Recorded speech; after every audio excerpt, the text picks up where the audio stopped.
ऋग्वेद की इस ज्ञान यात्रा में हम प्रथम मंडल के प्रथम सूक्त को समझने का प्रयत्न करेंगे।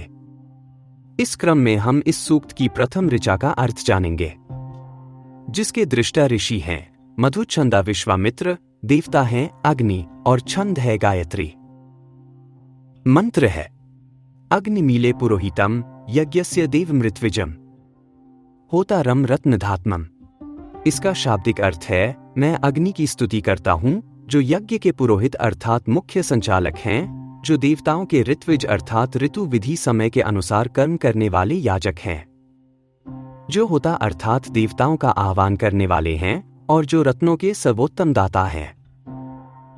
यह मंत्र हमें बताता है कि अग्नि केवल दहकती लौ नहीं बल्कि चेतना की वह जीवंत शक्ति है जो मनुष्य और देवत्व के बीच सेतु का काम करती है। पुरोहित कहकर ऋषि संकेत देते हैं कि यह अग्नि हमारे जीवन यज्ञ की अग्रणी है जो सभी कर्मों को सही दिशा देती है। ऋत्विज कहने का अर्थ है अनुशासन और विधि, अर्थात भीतर की अग्नि तभी फलदायी होती है जब वह समय, मर्यादा और साधना के नियमों के साथ जलती है। होता का भाव है रूपांतरण, जो कुछ हम अर्पित करते हैं जैसे अहंकार, वासनाएं, आलस्य, अग्नि उसे शुद्ध कर ऊर्ध्वगामी बना देती है। रत्नधात्मम याद दिलाता है कि सच्ची संपदा बाहर की चीजें नहीं बल्कि भीतर के रत्न हैं, जैसे विवेक, साहस, करुणा, संयम और प्रसन्नता, और इनका सर्वोत्तम दान हमें अग्नि ज्योति ही देती है। दार्शनिक दृष्टि से मंत्र कहता है जीवन स्वयं एक यज्ञ है, हर विचार, हर भावना, हर कर्म एक एक आहुति है। यदि भीतर की अग्नि जागृत है तो वही कर्म देवत्व तक पहुंचता है, यदि वह मंद है तो कर्म बिखर जाता है। इसलिए साधना का प्रथम चरण है अपने भीतर पुरोहित को बैठाना, जागरूकता को सामने रखना, ताकि निर्णय विवेक से हों न कि आवेग से। ऋत्विज हमें रोजमर्रा के अनुशासन की याद दिलाता है, जैसे नियमितता, समय का मान, साधना की पवित्रता। होता सिखाता है कि परिवर्तन भीतर से शुरू होता है, आहुति बाहर की नहीं अपने अहंकार की हो, और रत्नधात्मम बताता है कि जब भीतर की ज्योति स्थिर हो जाती है तब ज्ञान और समृद्धि स्वाभाविक प्रसाद बनकर उतरते हैं। आध्यात्मिक अर्थ में अग्नि आत्मा की प्राण ज्योति है, शरीर में जठराग्नि बनकर स्थूल जीवन को टिकाती है, मन में बुद्धि अग्नि बनकर दिशा देती है और आत्मा में चित प्रकाश बनकर हमें ईश्वरीय सत्य के निकट ले जाती है। इसलिए ऋग्वेद की शुरुआत अग्नि से होती है, क्योंकि बिना प्रकाश के न मार्ग दिखता है न साधना आगे बढ़ती है। यह मंत्र हमें आमंत्रित करता है कि हम अपने जीवन यज्ञ में प्रतिदिन कृतज्ञता, स्व अनुशासन और समर्पण की आहुति दें, तब अग्नि हमारे भीतर से काम करती है, कर्म को योग में, जिज्ञासा को ज्ञान में और प्रयास को प्रसाद में रूपांतरित करती है।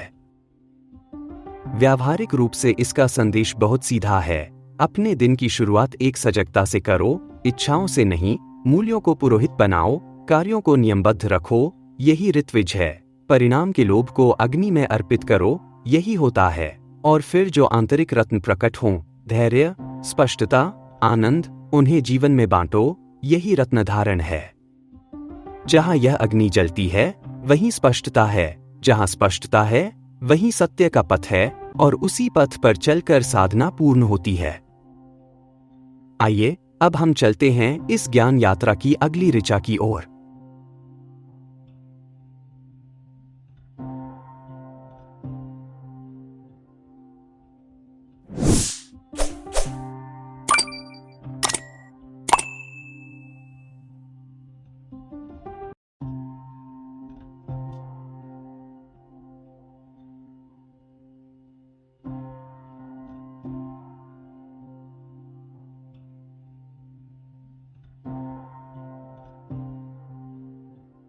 अब हम ऋग्वेद के प्रथम सूक्त की दूसरी ऋचा पर विचार करते हैं, जिसके दृष्टा ऋषि हैं मधु, छंदा विश्वामित्र, देवता हैं अग्नि और छंद है गायत्री। मंत्र है अग्न्यः पूर्वेभिर्ऋषिभिरीड्यो नूत्नैरुत स देवा एह वक्षति। अर्थात अग्नि उन पूर्वज ऋषियों के लिए भी स्तुत्य रही है और आज के नए साधकों के लिए भी उतनी ही पूजनीय है। वही अग्नि देवताओं को यहीं हमारे समीप उपस्थित कर देती है। यह ऋचा सबसे पहले एक कालातीत सत्य पर प्रकाश डालती है, साधक बदलते हैं पर ज्योति नहीं बदलती। पूर्वेभ्यः शब्द हमें उस अखंड परंपरा की याद दिलाता है जिसकी धारा सहस्राब्दियों से प्रवाहित है। नूतनैरुत बताता है कि वही धारा आज भी उतनी ही सजीव है। वेद केवल इतिहास नहीं, अनुभव की जीवित परंपरा है। जो था वही है और वही आगे भी रहेगा यदि हम भीतर उस अग्नि को जागृत रखें।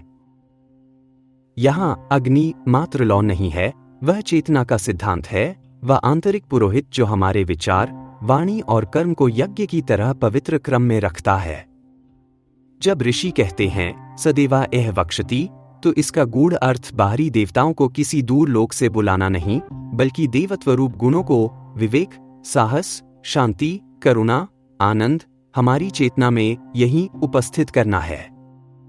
अग्नि जितनी बाहर के अनुष्ठान की शक्ति है, उतनी ही भीतर के रूपांतरण की भी। इस मंत्र का दार्शनिक संदेश यह है कि मनुष्य और दिव्यता के बीच एक सेतु चाहिए, उसे ही वे अग्नि कहते हैं। यह सेतु इंटेंशन और अटेंशन की संयुक्त शक्ति है, पवित्र संकल्प और एकाग्र ध्यान। जब उद्देश्य निर्मल हो और ध्यान उसी पर स्थित हो, तो चेतना के स्तर पर उन्नति स्वतः घटित होती है, संभावना वास्तविकता में परिणत होती है और देवत्व गुण अनुभव में उतरने लगते हैं। आध्यात्मिक अर्थ में अग्नि हमारे भीतर 3 रूपों में काम करती है। शरीर में जठराग्नि के रूप में जो जीवन का पोषण करती है, मन में बुद्धि अग्नि के रूप में जो दिशा और विवेक देती है, और आत्मा में चित्त प्रकाश के रूप में जो हमें सत्य के निकट ले जाता है। जब यह त्रिविध अग्नि संतुलित होती है तो साधना का हर चरण सुगम होता है, प्रार्थना अर्थवान होती है, कर्म सार्थक होते हैं और अनुभव में शांति उतरती है। देवा एह वक्षति का सच्चा अर्थ हमारे दैनिक जीवन के सूक्ष्म अनुष्ठानों में ही छिपा है। हमारी हर सजग श्वास उस आंतरिक वेदी को पवित्र करने का अवसर है जहां दिव्यता का आह्वान होता है।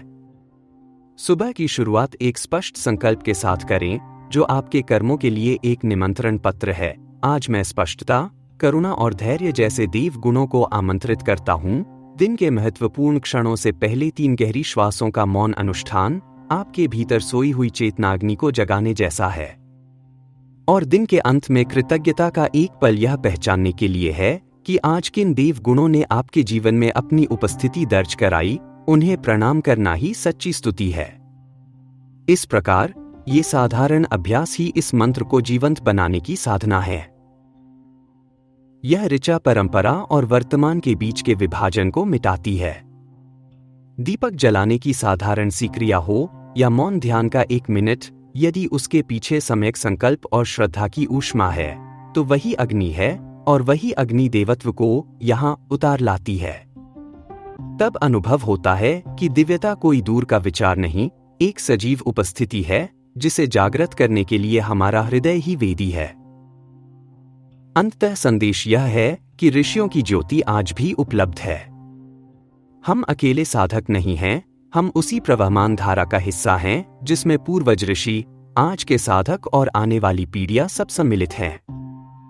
अग्नि ही वह सेतु है जो अतीत, वर्तमान और भविष्य की साधनाओं को एक ही प्रकाश धारा में जोड़े रखती है। जहां यह अग्नि जलती है, वहीं देवत्व निकट है और वहीं से जीवन यात्रा को अपना सही उत्तरदायित्व और अर्थ प्राप्त होता है।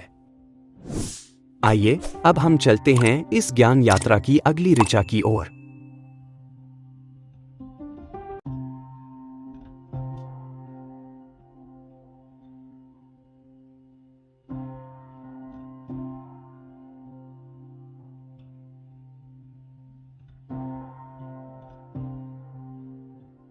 अब हम ऋग्वेद के प्रथम सूक्त की 3री ऋचा पर विचार करते हैं, जिसके दृष्टा ऋषि हैं मधुच्छंदा विश्वामित्र, देवता हैं अग्नि और छंद है गायत्री। मंत्र है अग्निना रयिमश्नवत् पोषमेव दिवे दिवे यशसं वीरवत्तमम्।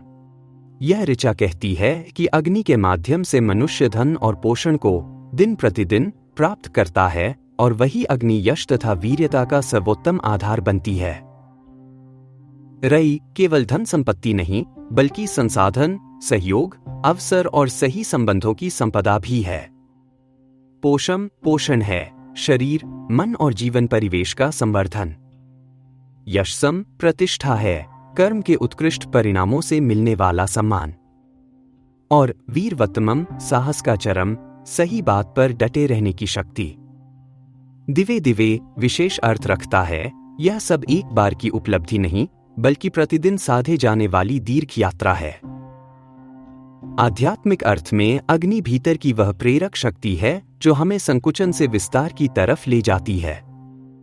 जब यह चेतना ज्योति जलती है तो हमारी वृत्तियां आलस्य और मोह की ओर नहीं, उजाले व प्रयास की ओर मुड़ती हैं। यही आंतरिक रई है जो धीरे धीरे जीवन में रूप, रस और रसद भरता है। यही अग्नि मन में स्पष्टता जगाती है, जिससे कर्मों में सटीकता आती है, सटीकता से फल आता है, फल से विश्वास, और विश्वास से वह निडरता जिसे ऋचा वीरवत्तमम कहती है। यह वीरता किसी पर आक्रामक होने की नहीं, बल्कि सत्य और धर्म पर स्थिर रहने की है। दार्शनिक दृष्टि से दिवे दिवे यानी हर दिन का सिद्धांत हमें सिखाता है कि महान चीजें जैसे सत्य, समृद्धि या साहस एक दिन में हासिल नहीं होती। वे तो हर दिन किए गए छोटे छोटे सही प्रयासों का निरंतर परिणाम होती हैं। यहाँ अग्नि उस सिद्धांत का नाम है जो हमारे भीतर और बाहर की दुनिया को जोड़ता है। जब हमारी चेतना की अग्नि भीतर जागती है तो हमारे जीवन में बाहर अपने आप व्यवस्था आने लगती है, और जब हम बाहर अनुशासन में रहते हैं तो हमारे भीतर स्थिरता का जन्म होता है। इस समझ के साथ समृद्धि और पोषण केवल किस्मत की बात नहीं रह जाते, बल्कि हमारे हर दिन के सजग प्रयासों का मीठा फल बन जाते हैं। इसी तरह सच्चा यश दिखावा नहीं होता, वह तो बस आपके कर्तव्य और सेवाभाव की एक सहज सुगंध है जो अपने आप फैल जाती है। व्यवहारिकता में इस मंत्र को अपने जीवन में उतारना एक संतुलित दिनचर्या को अपनाने जैसा है। इसकी शुरुआत सुबह के अग्निजागरण से होती है, कुछ पल का ध्यान या प्राणायाम जो आपके मन रूपी वेदी को दिन भर के लिए निर्मल कर देता है। फिर आता है रई यानी सच्चा पोषण, जो हर दिन 3 स्तरों पर मिलता है, शरीर को सात्विक भोजन और व्यायाम से, मन को निरंतर कुछ नया सीखने से, और अपने रिश्तों को मधुर वाणी और छोटी छोटी मदद से। जब जीवन इस तरह पोषित होता है तो यश सम यानी आपके काम की गुणवत्ता अपने आप निखरती है। हर काम से पहले उसका उद्देश्य जानना और अंत में आत्मविश्लेषण करना इसी का हिस्सा है। और वीरवत्तमम का गुण तब जागृत होता है जब आप मुश्किलों में भी अपने सिद्धांतों पर अडिग रहते हैं, छोटे फायदों के लिए सच का सौदा नहीं करते और नम्रता से अपनी बात पर डटे रहते हैं। इस ऋचा का मर्म यह है कि समृद्धि कोई अलग थलग लक्ष्मण रेखा नहीं, वह भीतर की ज्योति से बाहर के कर्म तक एक अखंड प्रवाह है। जब अग्नि तुम्हारे भीतर जलती है तो तुम प्रतिदिन थोड़ा थोड़ा पोषित होते हो। वही पोषण समय के साथ प्रतिष्ठा में बदलता है, और प्रतिष्ठा की नींव पर खड़ी होती है वह निडरता जो जीवन को अर्थ देती है।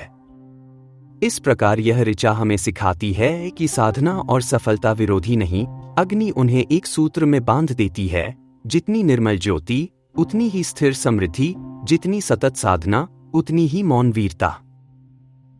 आइए ऋषि की विचार श्रृंखला का अनुसरण करें और जानें कि वे अगली ऋचा में क्या प्रकट करते हैं।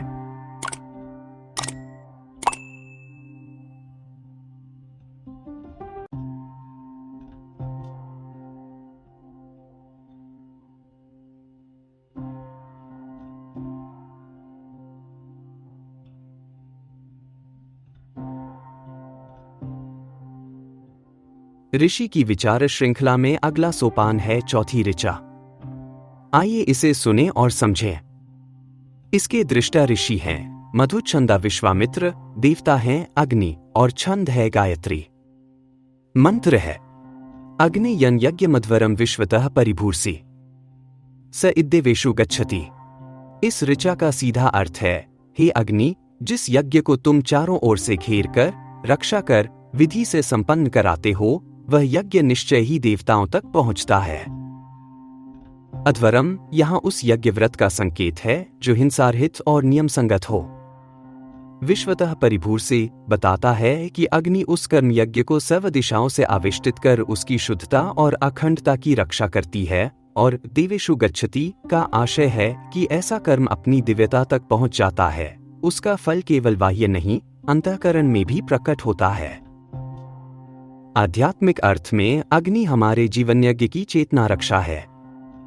जो भी कर्म हम करते हैं, विचार, वाणी, आचरण, यदि उनके चारों ओर अग्नि सा सजग आवरण हो तो वे भटकते नहीं, बिखरते नहीं, वे अपनी सर्वोच्च संभावना तक पहुंचते हैं। यह आवरण क्या है? स्पष्ट इरादा, मर्यादा का पालन और समर्पण, यही परिभू है। जब संकल्प निर्मल हो, विधि संयम बना रहे और अहंकार को आहुति दी जाए, तब कर्म देवत्व की ओर बढ़ता है और भीतर शांत प्रकाश छोड़ जाता है। दार्शनिक दृष्टि से यह ऋचा कर्मयोग का बीज वाक्य है। शुद्ध साधन शुद्ध साध्य को जन्म देता है। केवल लक्ष्य महान हो यह पर्याप्त नहीं, साधना का मार्ग भी उतना ही निर्मल होना चाहिए। अध्वर यह स्मरण दिलाता है कि हिंसा, छल या संक्षिप्त लाभ की प्रवृत्तियां यज्ञ की आत्मा को क्षीण कर देती हैं।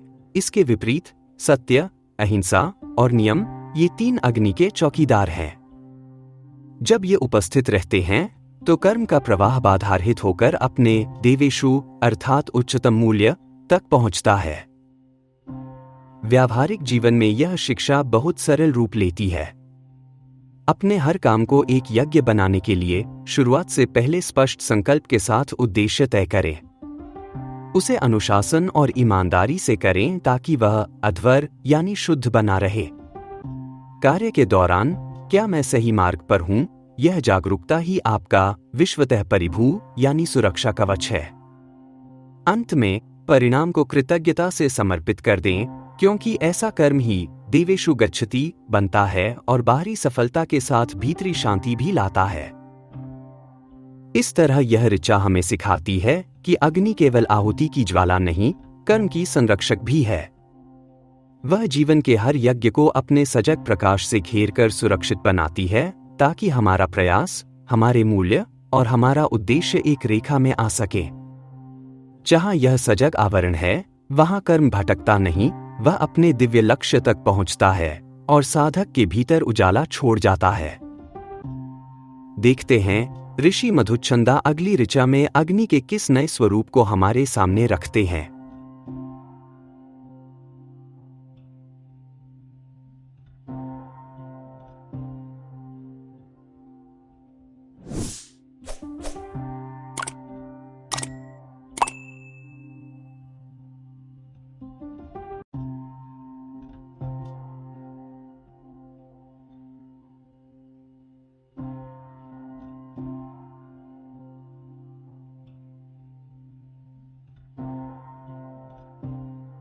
अब हम इस सूक्त की 5वीं ऋचा का पाठ और उसका भावार्थ जानेंगे, जिसके दृष्टा ऋषि हैं मधुच्छंदा विश्वामित्र, देवता हैं अग्नि और छंद है गायत्री।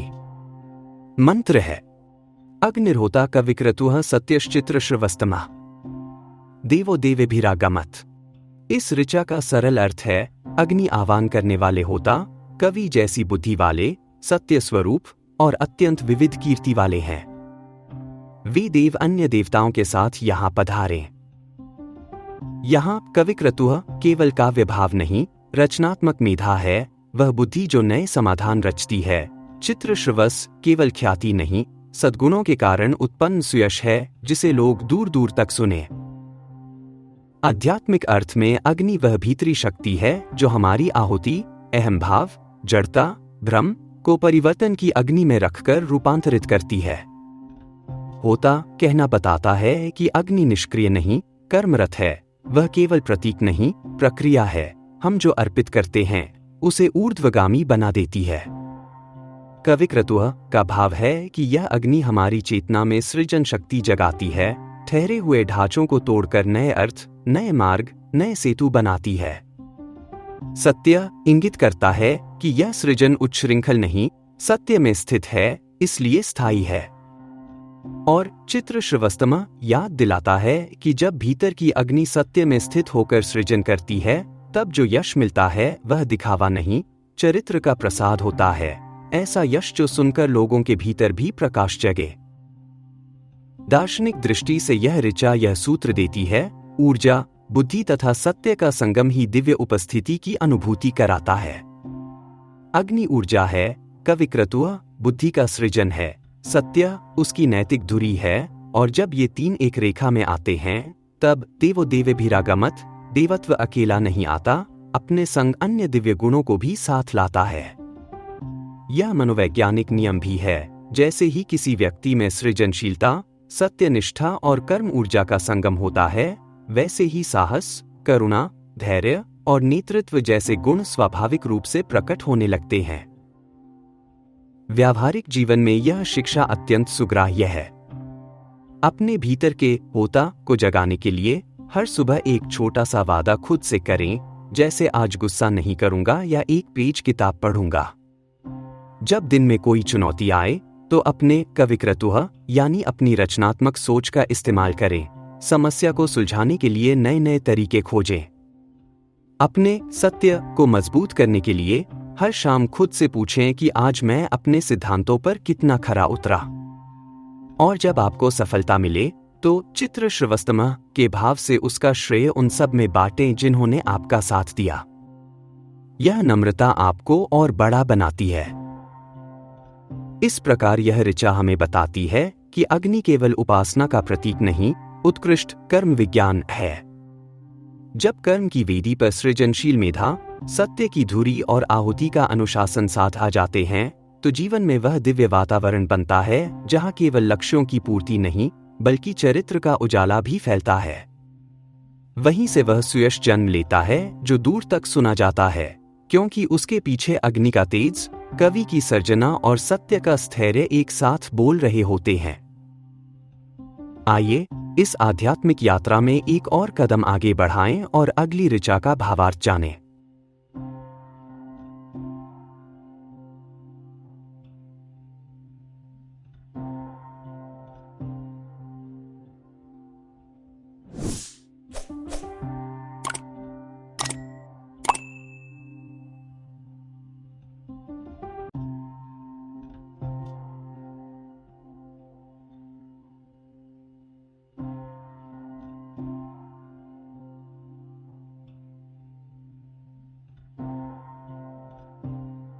इस ज्ञान यात्रा को आगे बढ़ाते हुए अब हम प्रथम सूक्त की छठी ऋचा में प्रवेश करते हैं। इसके दृष्टा ऋषि हैं मधुच्छंदा विश्वामित्र, देवता हैं अग्नि और छंद है गायत्री। मंत्र है यदं दाशुषे त्वमग्ने भद्रम करिष्यसि तवेत्तत् सत्यमंगिरः।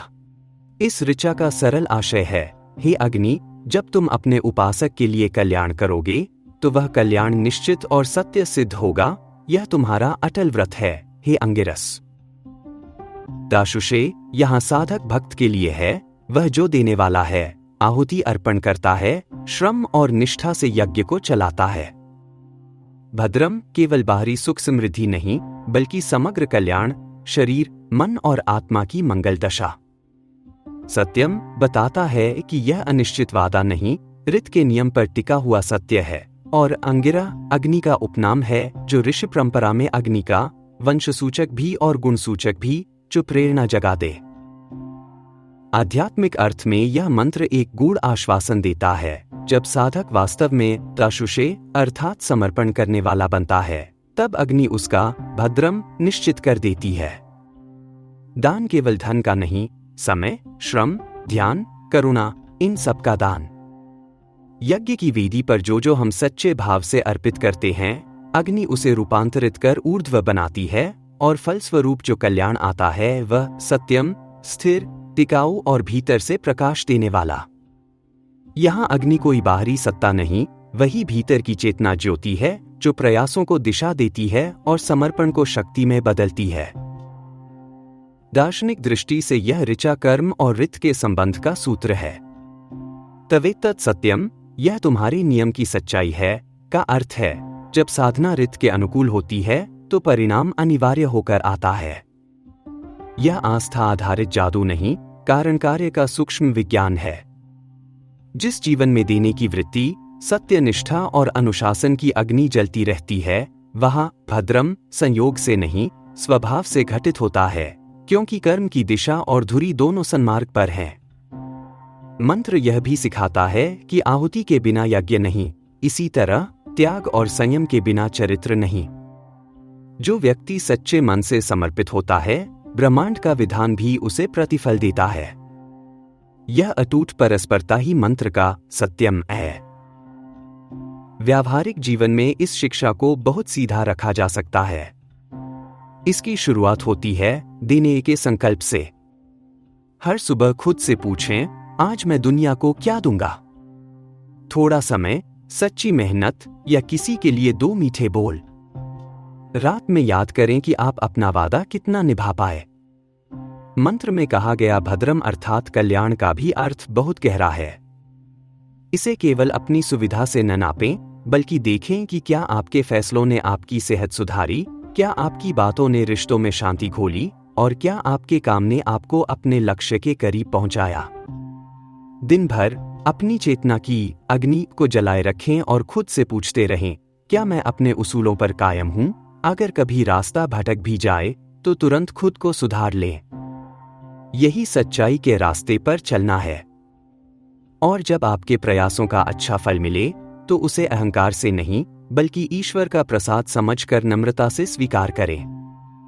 यही कृतज्ञता आपके कल्याण को स्थायी बनाती है।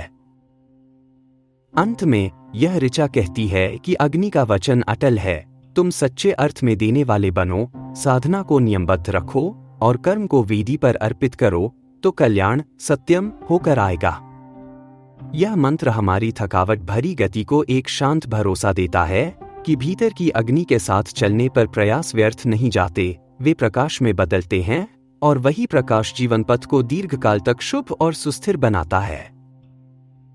अब हम इस ज्ञान यात्रा में आगे बढ़ते हैं और अगली ऋचा पर दृष्टि डालते हैं।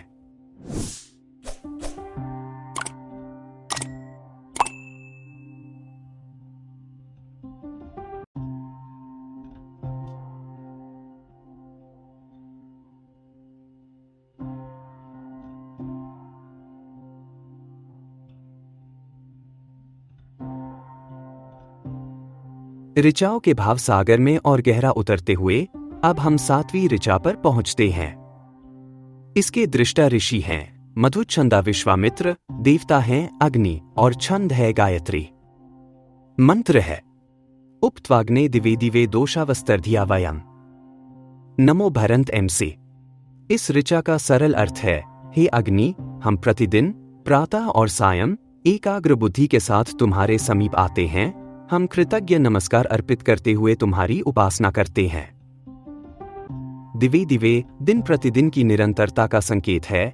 दोषावस्था रात और भोर दोनों समय, धिया बुद्धि ध्यान, और नमो भरंत का अर्थ है नम्र प्रणाम को अपने साथ लेकर आना, अर्थात नम्रता और कृतज्ञता को सचेतन ढंग से जगाना। आध्यात्मिक अर्थ में यह ऋचा साधना के अनुशासन को स्थापित करती है। अग्नि केवल एक क्षणिक आवेग से प्रसन्न नहीं होती, वह उस मन की तलाश करती है जो नियमित रूप से दिन रात सजग ध्यान के साथ वेदी पर उपस्थित हो। धिया वयम बताता है कि उपासना केवल भाव लहर नहीं, जागरूक बुद्धि का भी अनुष्ठान है, जहां ध्यान, विवेक और श्रद्धा एक साथ आते हैं। जब साधक इस क्रम को अपनाता है तो अग्नि अर्थात भीतर की चेतना ज्योति स्थिर और प्रसन्न रहती है, और वही स्थिरता आगे के कर्मों में प्रकाश बनकर उतरती है। दार्शनिक दृष्टि से यह मंत्र रूटीन ही मुक्ति का मार्ग, इस सूत्र को रेखांकित करता है। आध्यात्मिक उन्नति किसी एक असाधारण अनुभव का परिणाम नहीं, वह छोटे छोटे पर नियमित और सचेतन कर्मों से जन्म लेती है। दिवे दिवे समय की धड़कन पर साधना का ताल बैठाता है। दोषावस्था जीवन की द्वंद्वात्मकता, अंधकार और उजाले दोनों में संतुलित रहना सिखाता है। धिया जीवन यज्ञ में बुद्धि की भूमिका तय करता है, ताकि भक्ति आवेगी न होकर परिपक्व बने। इस प्रकार अग्नि के समीप आना केवल स्थान परिवर्तन नहीं, चेतना का केंद्रित होना है, और यही केंद्रितता जीवन में स्पष्टता, स्थिरता और शांति का कारण बनती है। व्यावहारिक स्तर पर यह मंत्र हर दिन अपनी चेतना की अग्नि के पास रहने की कला सिखाता है। सुबह की शुरुआत अग्नि जागरण से करें। 3 गहरी सांसों के साथ एक स्पष्ट संकल्प लें, जैसे आज मैं धैर्य और करुणा बनाए रखूंगा। दिन के बीच में एक स्मृति विराम लेकर बस 3 सांसों के लिए रुकें और खुद से पूछें, क्या मैं अपने रास्ते पर हूं? दिन का अंत 2 मिनट की कृतज्ञता के साथ करें, यह याद करके कि कब आपने अपनी आंतरिक शांति को महसूस किया। सुबह, दोपहर और शाम का यही छोटा अनुशासन ही नमोभरंत अर्थात सजगता से लौटना है। जब यह आदत बन जाता है तो भीतर एक स्थिर ज्योति जलने लगती है जो हर अगले दिन को रोशन करती है। अंततः इस ऋचा का संदेश यही है कि साधना का हृदय नियमितता है, प्रातः और सायं ध्यान और विवेक के साथ नम्रता और कृतज्ञता का अर्पण। जहां यह क्रम बनता है वहां अग्नि, जो जीवन की धुरी है, हमेशा निकट रहती है, और जहां अग्नि निकट है वहां मार्गदर्शन, शांति और दृढ़ता स्वभाव बन जाते हैं। अब समय है इस ज्ञानगंगा में एक और डुबकी लगाने का और अगली ऋचा के भाव को आत्मसात करने का।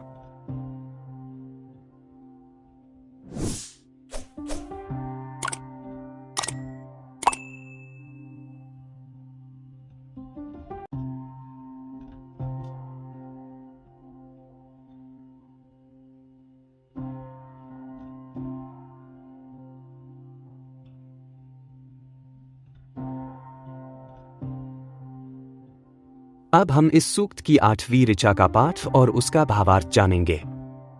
इसके दृष्टा ऋषि हैं मधुच्छंदा विश्वामित्र, देवता हैं अग्नि और छंद है गायत्री।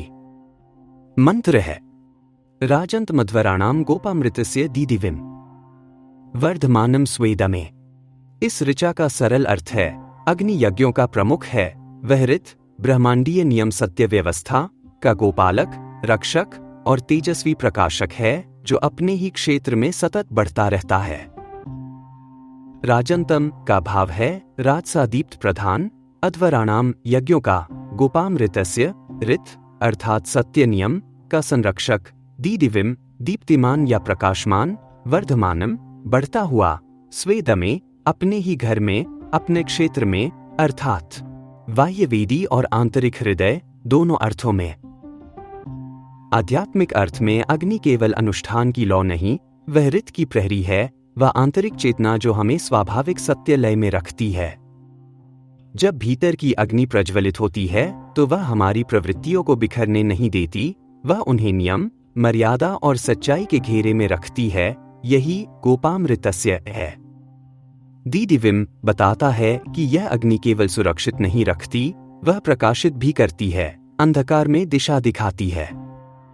और वर्धमानम स्वेदमे का भाव है कि यह ज्योति अपने ही घर में, जहां उसे स्थान दिया जाए, निरंतर बढ़ती है, बाहर वेदी पर होम से, भीतर हृदय वेदी पर सजगता से। जितना तुम उसे स्थान देते हो उतनी वह फलती फूलती है। दार्शनिक दृष्टि से यह ऋचा कर्म और ऋत के संबंध का सूक्ष्म विधान है। यज्ञ या कर्म तभी सार्थक होता है जब वह ऋत अर्थात सत्य नियम के संरक्षण में हो, अन्यथा कर्म का तेज बिखर जाता है। अग्नि को यज्ञों का राजन कहना बताता है कि कर्म पर शासन किसी व्यक्तिगत अहम से नहीं बल्कि चेतना की दीप्ति से होना चाहिए। जब अग्नि अर्थात स्वच्छ चेतना कर्मों की अधिष्ठात्री बनती है तब वे ऋत की धुरी पर घूमते हैं और उनसे उत्पन्न प्रकाश टिकाऊ होता है। वर्धमानम यह भी सिखाता है कि सत्य व्यवस्था कोई स्थिर पटरा नहीं, वह जीवित लय है जो पोषण से बढ़ती है। सम्यक संकल्प, सही साधन और निरंतर साधना उसके ईंधन है।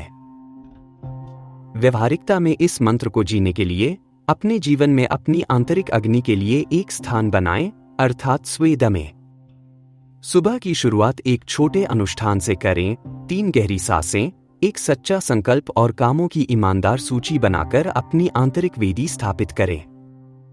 दिन भर अपनी बातों में पारदर्शिता, समय का सम्मान और वादों को निभाकर ऋत यानी सच्चाई की रक्षा करें। कोई भी निर्णय लेने से पहले अपनी आंतरिक ज्योति अर्थात दीदिविम से पूछें, क्या यह रास्ता सच्ची स्पष्टता की ओर ले जाता है? और शाम को 2 मिनट के लिए आत्मविश्लेषण करें, आज मैंने अपनी इस अग्नि को कौन सा ईंधन दिया और इससे मेरा प्रकाश कितना बढ़ा। यही अभ्यास आपकी शक्ति को प्रतिदिन बढ़ाएगा, अर्थात वर्धमानम। यह ऋचा हमें याद दिलाती है कि अग्नि बाहर से बुलाने की वस्तु नहीं, वह अपने घर में उगाई और पाली जाती है। जहां उसे स्थान, ईंधन और रक्षा मिलती है, वहां वह यज्ञों की अधिष्ठात्री बनती है, कर्मों को दिशा देती है, सत्य की रखवाली करती है और जीवन में ऐसा प्रकाश भरती है जो केवल चमकता ही नहीं, बढ़ता भी है। यही इस ऋचा का मर्म है। अपने घर में अग्नि को स्थान दो, अपने कर्मों को ऋत के संरक्षण में रखो, तब जीवनयज्ञ राजसी दीप्ति से प्रस्फुटित होता है और भीतर बाहर दोनों ओर स्थिर उजाला फैलता है। इस ज्ञान यात्रा का अगला पड़ाव है इस सूक्त की अगली ऋचा। आइए उसे जानते हैं।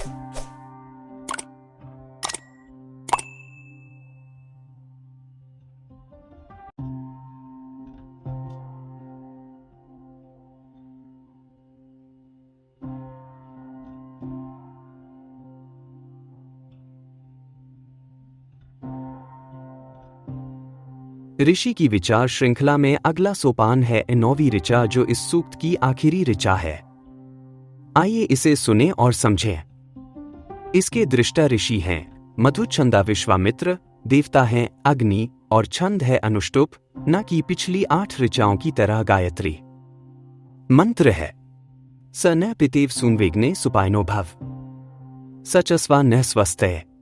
इस ऋचा का सरल अर्थ है, हे अग्नि, जैसे पिता अपने पुत्र के लिए हितकारी मार्ग दिखाता है, वैसे ही हमारे लिए कल्याणकारी पथ का साधन बनो और हमारे साथ साथ चलो ताकि हमें स्वस्ति प्राप्त हो।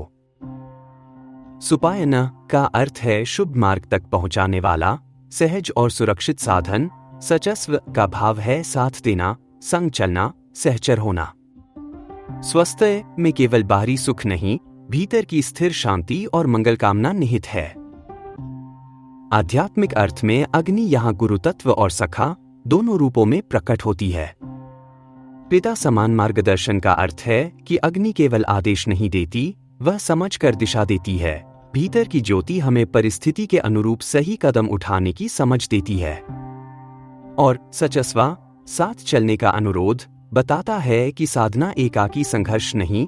जब भीतर की चेतना ज्योति जीवित रहती है तो हर कदम पर एक सहारा सा अनुभव होता है, मानो कोई सूक्ष्म बुद्धि हमारे साथ चल रही हो, ठोकर आने पर थाम लेती हो, भय उठे तो धैर्य में बदल दे।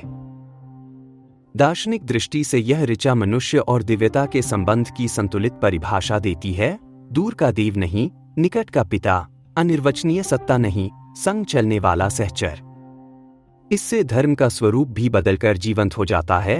अंध आज्ञा पालन नहीं, संवाद, भय नहीं, भरोसा, कठोरता नहीं, करुणा।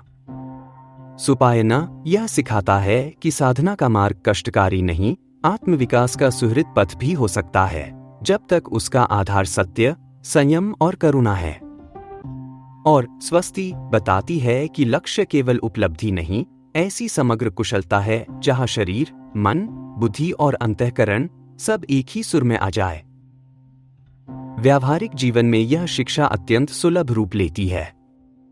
इसकी शुरुआत सुबह एक प्रार्थना से होती है, हे मेरी आंतरिक अग्नि, आज पिता की तरह अर्थात पिताएव मेरा मार्गदर्शन करो और मेरे लिए सही मार्ग सुलभ बनाओ अर्थात सुपायनः भव। इसके बाद दिन के हर निर्णय को 3 कसौटियों पर परखें, आवश्यकता, ईमानदारी और करुणा।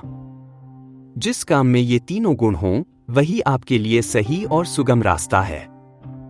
और अंत में शाम को अपने दिन का अवलोकन करें और पूछें कि आज आपके किन कामों से भीतर शांति, साहस और प्रेम की बढ़ोतरी हुई। यही छोटा सा आत्मावलोकन आपके सच्चे कल्याण अर्थात स्वस्थय को हर दिन बढ़ाता है। इस ऋचा का मर्म यह है कि जीवन यात्रा में मार्गदर्शन और साथ दोनों चाहिए। अग्नि मार्ग भी है और साथ ही भी वह पिता की तरह दिशा देती है, मित्र की तरह थामती है। जहां यह ज्योति जीवित रहती है, वहां पथ दुर्गम होकर भी सुपथ बनता है, क्योंकि हर मोड़ पर भीतर से कोई कहता है, धीमे चलो पर सही चलो, सत्य बोलो पर सौम्यता से, लक्ष्य पाओ पर स्वस्ति के साथ। तब स्वस्ति केवल शब्द नहीं रहती, वह जीवन की धड़कन बन जाती है और साधक अनुभव करता है कि सचमुच अग्नि उसके साथ चल रही है।